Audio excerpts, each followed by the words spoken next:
Hi, everybody. Welcome to another edition of Packers Unscripted from Packers.com. I am Mike Spofford, joined, as always, by my partner in crime, Weston Hodkowitz. We're coming to you here from our studios at Lambeau Field, ready to discuss Sunday's upcoming game. Noon Central Time kickoff at Lambeau Field. It'll be the Packers against the Los Angeles Rams. So, Wes, let's take a look at this Rams team right now. And the first thing that jumps out to me is the schedule that this team has had. Like, my goodness, they start the season actually by beating the Seattle Seahawks, and the Seahawks only have 2 losses so far this year. One of those was in the opener to the Rams. But then they have had very close competitive losses to the 49ers, to the Bengals, to the Eagles. And then unfortunately for them, they kind of took one on the chin last week against the Dallas Cowboys, getting blown out. I think they were down, like 30 points before kind of some late scores closed the gap a little bit. But really, that game last week against Dallas is the only one they've played against one of the better teams in the league that hasn't been close. Hard to say exactly, where things are headed with this Rams team, but it's a competitive bunch. It is a competitive bunch. Scrappy, I think, is the word that comes up. Salty is the way you think about it. But Larry likes that word, salty. Big salty guy. Yeah. No, but I mean, the thing about it, though, is the Packers are probably meeting a team that has dealt with more injuries. Maybe not on a whole as Green Bay has, but definitely right now. When you compare their injury reports, Stafford right now working through his deal here day to day. The thing about it is, though, for as much as I think there were questions about, okay, Sean McVay is going to come back, what do they have? What has impressed me the most is, and the Rams have done this continually, there's always somebody else that seems to step up for them that you weren't expecting. They've done it for years in the backfield. I mean, Cooper Kupp, in some regards, came out of nowhere. And it's happening yet again here with this young football team. Yeah, when you look at the big story this week and leading up to Sunday's game is going to be the status of Matthew Stafford, the quarterback. He's dealing with a ligament injury in his thumb. The Rams have said he's day-to-day. At the time we are taping this, all we know is that he did not practice on Wednesday. Sounds like it's something that could end up being an end of the week or possibly even a game day decision. If Stafford were to start, I will just throw this in, it would be his 22nd career start against the Green Bay Packers, which is the most. His 21 already is the most by far of any active quarterback in the NFL. If Stafford cannot go, the reins would be turned over to Brett Rippon. He is the backup, and he's only thrown 10 passes this season. This is a young quarterback with not a lot of experience. But the injuries don't stop there for them. Their leading rusher, Kyren Williams, is currently on injured reserve, so they're trying to piece together a running game with Royce Freeman and Darrell Henderson, who they brought back after he was gone for a while.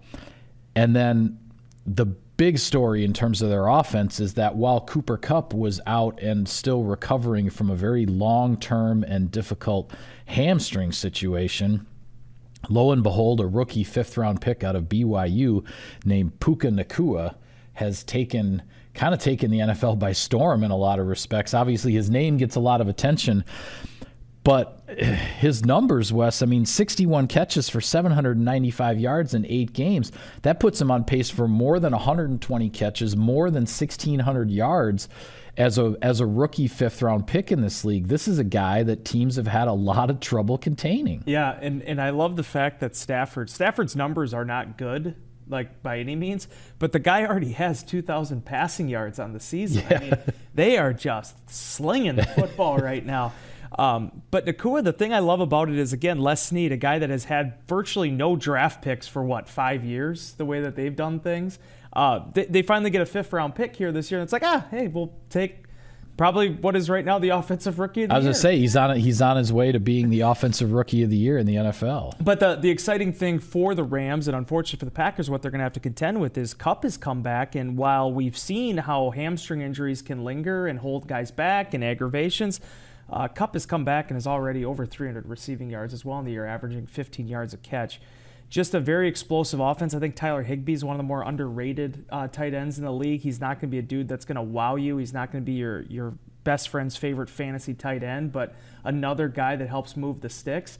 The backfield has been in flux as it's been for a while here for them, but the one thing that they do well, and I give them credit for it, Henderson comes back, they get Freeman involved, they get some veterans and some guys with some knowledge of the system, and they can kind of get back on, the ground running. Yeah, one of the things when you look at sort of the statistical profile of the Rams, one of the things that doesn't really make a lot of sense is how well they move the ball and the yardage that they pile up, but it hasn't translated to the points. They've had trouble finishing drives, and then on top of that, they had a kicker who has since been released, but they had a kicker who had missed 6 field goals in the first, 5 or 6 games or whatever of the regular season. So 23 field goals. I couldn't believe that. Yeah, well, that's they haven't been able to. They move the football. They move the football all the time, but they have not been able to finish drives, and then they've left even more points out there because they had a kicker who wasn't making kicks. They've since made a change at kicker. Sorry, Brett Maher. And are looking to get in better shape with regard to their red zone offense to be able to put more points on the board. They don't have much of a running game, but with getting Cooper Kupp back, with Tutu Atwell's doing some things for them in the passing game. You have Tyler Higbee, who's starting to become kind of a mainstay at tight end, kind of an old standby, if you will, in Sean McVay's offense.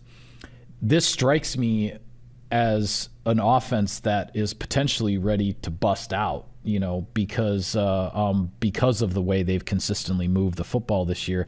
I think this is going to be a significant challenge for Green Bay's defense. And they took one on the chops to the Cowboys before this. I mean, the Rams right now this season, I think, as you were talking about in the intro, they've been the quintessential team of they've beaten who they've needed to beat, and they've lost to the teams that probably they were the underdogs against. With the exception probably of that Week 1 game. I think that caught everybody by surprise a little bit, especially with what the expectations were for the Rams this season. Right. That being said, I think if I'm the Packers, I got to think about the fact that it was a slow start for the Rams last week, and if you ever want to see how important slow versus fast starts can be, just watch the first 2 quarters of that game against Dallas, where Dallas basically put that thing away before they even got to halftime. Yeah, I mean, the Cowboys got an early score, then Stafford threw a pick 6, and then the next time the Cowboys got the ball, they scored again, and it just, it started to snowball on the Rams, and that game got away from them in a hurry. On the defensive side of things, of course, it all revolves around Aaron Donald, the, I believe, 3-time NFL Defensive Player of the Year. Yeah. If I'm not mistaken, he has 4.5 sacks so far this year of his team's 15 sacks. So he has roughly 1/3 of this defense's sacks. It's a unit other than Aaron Donald. There aren't a lot of big recognizable names necessarily on this defense. But again, I'll say when you look at things statistically, except for last week's game against the Cowboys when the score really got away from him, I mean, this is a team that didn't give up they only gave up, I think, 23 points to the Philadelphia Eagles, who have a pretty darn good offense. They did not give up a whole lot of points to the Cincinnati Bengals. Early in the season, obviously, they held the Seattle Seahawks in check. So this is a defense that's held its own, but is coming off of a rough game. This is a team that is coming off of a rough game, and it'll be interesting to see exactly how they respond to that. And I think the expectation from a guy like Sean McVay is that his team is going to respond well because it is a veteran team. There aren't a whole lot of young guys out there with the exception of their leading receiver. No, and I think this was the area when the Rams were, I don't want to call it a rebuild, but what they were sort of doing with taking down the tent a little bit and selling some of their wares, it affected the defense quite a bit. And it isn't so much changed the way they're ranked or any of those type of things. They're just not taking away the football. Yeah. Right now they're tied with Green Bay, 29th in the NFL. The fewest takeaways so far in the league, it's 6. So that has been a big challenge for them, finding a way to make those impact plays. And why you look at a game like this where turnover margin may weigh so heavily, but Aaron Donald is who he's always been. I'm sure this is going to be a matchup that Elton Jenkins is relishing. It's a good time to get Jenkins back to health a little bit more with that knee. And certainly something the Green Bay Packers offensive line is going to have to be cognizant of, because unlike a lot of teams where you're worried about the edge pressure and what gets generated through the middle determined on how much attention you pay outside. Everything starts in the middle at the 3-tech and at those positions for the Rams, and they build out their pressure from the rest of that. Yeah, absolutely. Well, let's use that to just transition into what we think our keys to victory are for the Packers in this game. Couple things obviously that stick out to me. The one that is most obvious is this Packers offense has to find a way to get in the end zone in the first half. I mean, it has been since week 2 since the Packers have scored a touchdown in the first half. That needs to change to put the Packers in a better position. Just one touchdown in the first half. Somebody's got to find it. They've got to put it together and do it to just put themselves in a better position on the scoreboard going into the second half when, by and large, they played some pretty decent offensive football. But the other thing that sticks out to me with this is there's a lot about this game from the defensive matchup for the Packers against this Rams offense that strikes me as it could be very similar to last week's game against the Vikings, in that it's an offense that doesn't run the ball all that well. You know, their leading rusher is out. They're trying to piece it together with the running game, but they have a veteran quarterback who's been there, done that. They have weapons in the passing game. If the Packers stop the run like they did against the Vikings, I think they're going to get the Rams in a lot of 3rd and 7+ and 3rd and 8+. And the Packers defensively got killed in those situations last week by Kirk Cousins. When they get in those situations on Sunday, and I think they will, they have to get the stops and get off the field when that down and distance is supposed to favor you. The percentages need to favor the Packers as well. It's critical, more than any other game Green Bay's played this season, because, Mike, when you were talking about the inability for the Rams to finish drives this season, it hasn't been an issue of them kicking too many field goals inside the red zone. The red zone offense is actually in the top 10 in the NFL. I think their goal to go is in the top 5. When they get down the field, they finish. It's been the issue for them of getting stopped right around the 50-yard line or so when they're working their way in. It's why Maher missed as many 40+ and 50+ field goals as he did. Yeah. So for Green Bay, if you get this opportunity again, if you get them in 3rd and 8+, 6-7 times, you have to be able to get out of the field. You have to keep those percentages skewing in your direction. No team in the National Football League has attempted more field goals this year than the Rams. They're 25, lead the league by 4. And unfortunately for them, they've missed a handful of those as well. It's a rookie kicker or whatever that's coming off a practice squad that is the guy that has replaced Maher. They didn't sign Mason Crosby after that workout. So, for the Green Bay Packers standpoint, getting off the field defensively and, as you said, offensively, we're going to keep saying it until it changes, Mike. You have to start faster. You have to find ways to get going. The Green Bay Packers on paper have a significant advantage with their ground game compared to the Rams. I tip my cap to Henderson and Royce Freeman. These guys have done it. They've done it at a high level. Henderson has come out of nowhere to really be a consistent playmaker for them the last 3 years, whether he's been on the roster or not. Yeah.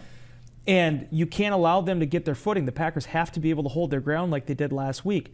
But conversely, whatever you have of Aaron Jones, and obviously having A.J. Dillon out there as well, the Green Bay Packers have to be able to run the football. You can't be in a situation where Aaron Jones, or where I should say Jordan Love, is going to be in 3rd and 8+ on his side of the ball, trying to make something happen. Yeah, absolutely. I mean, just to show you from the defensive side of things, I think I saw these numbers correctly, but just what, one rough day on 3rd downs like the Packers had against the Vikings can do. I believe just from one game, the Packers went from 9th in the league in 3rd down defense to 17th. Yeah. With that one bad day with allowing the Vikings to convert as many of those 3rd and longs as they did. And you have to be able to get off the field in those situations because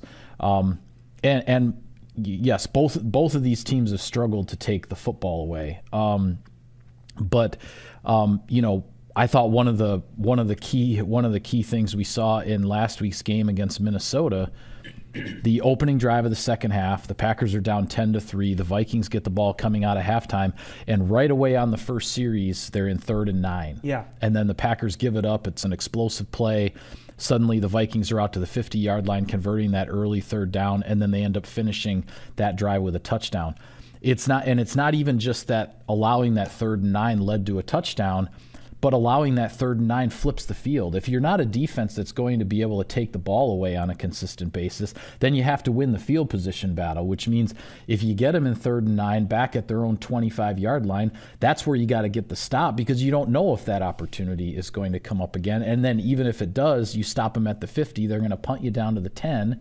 And then, your offense that's still trying to find itself is in a tough spot, having 90 yards to go. All these kinds of things have been working against the Packers. And the way that game went last week, you can see exactly the things that need to change this week. And all things are not equal. If one thing happens, there's always a butterfly effect on the rest of the game. So I'm not going to act to be so simplistic as, well, if the Packers get a 3-and-out there at the start of the 3rd quarter, how does it change things? But I will say this. Yeah.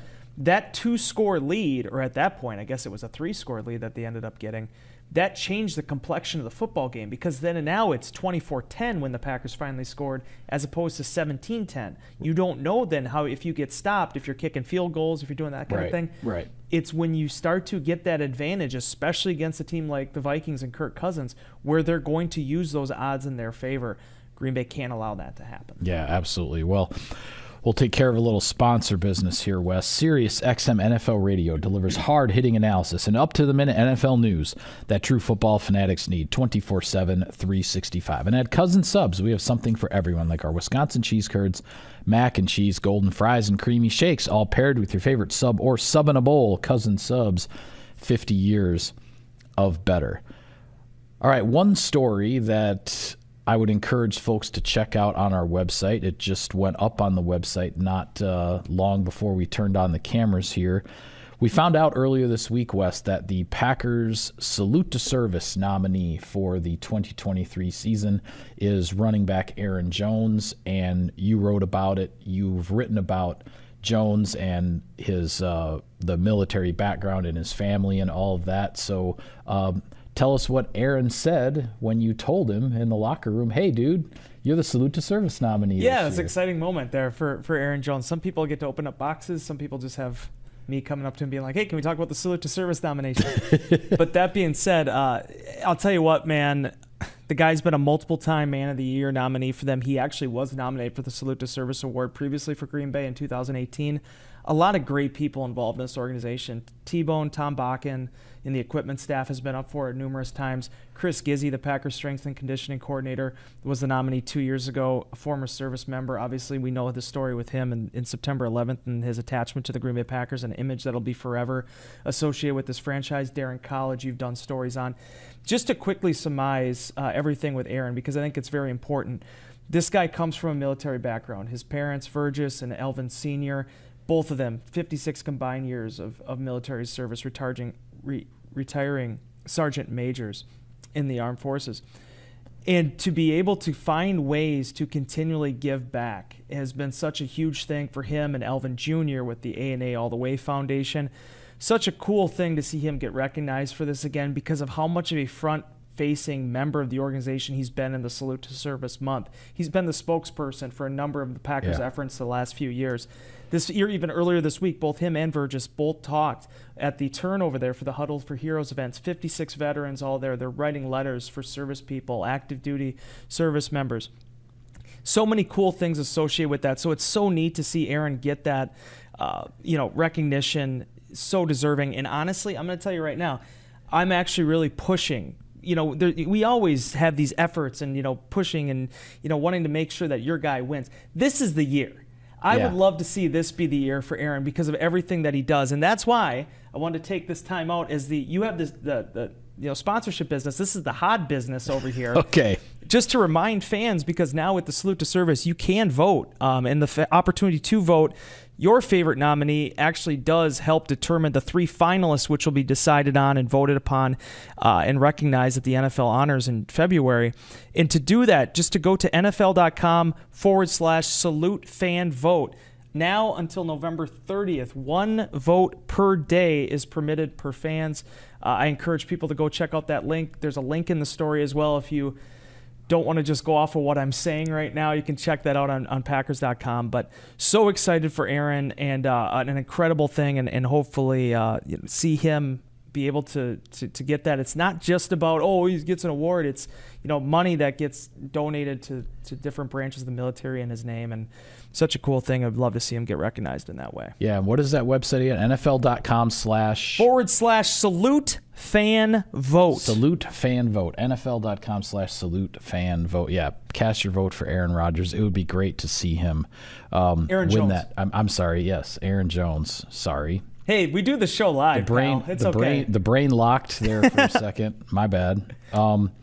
With that, before we go, a quick glance at the Week 9 slate in the NFL. And I tell you, Wes, there are some really intriguing games out there. It starts actually Sunday morning with the NFL's first game in Frankfurt, Germany.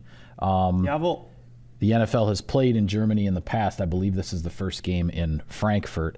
Miami against Kansas City.